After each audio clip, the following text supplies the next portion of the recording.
خالد الفت پر وړاندې زموږ هدف دا و چې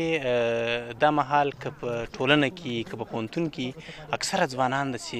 منفي ګرایي ډېره کوي نو دې ته مو د مثبت فکر ټورنمنټ نوم ورکړي د دې لپاره چې خپله ټوله ساحه هم پکښې رانغښتې هم یې 15 لوبډلو ته موږ آګاهانه داسې نومونه ورکړل چې هغه زموږ لپاره مشاهیر دي ښه شخصیتونه دي پرته د سولې د ټیم څخه د دې څخه زموږ هدف دا و چې دلته محصلین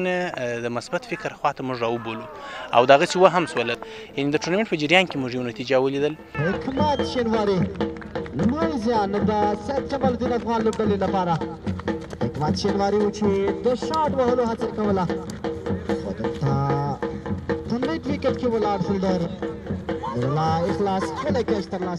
بل اړخ د دې ټورنمنټ معنوي اړخ یې دا و چې موږ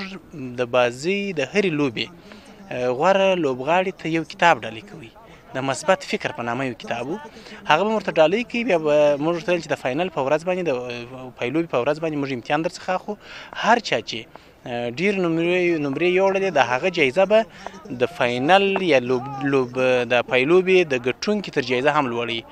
یو داسې پلان مخته یوړی چې په ټولنه کې په پوهنتون کې استادان محصلین ټول داسې حیران ورته پاته دي او ډیر تشویق دي کیدای شي دغه لړۍ پسې پیل سي او په راتلونکي کلونو کې د مثبت فکر ټورنمنټ دا پسې دود سي په ژورنالیزم پوهنځي کې او هر کال ترسره کیږي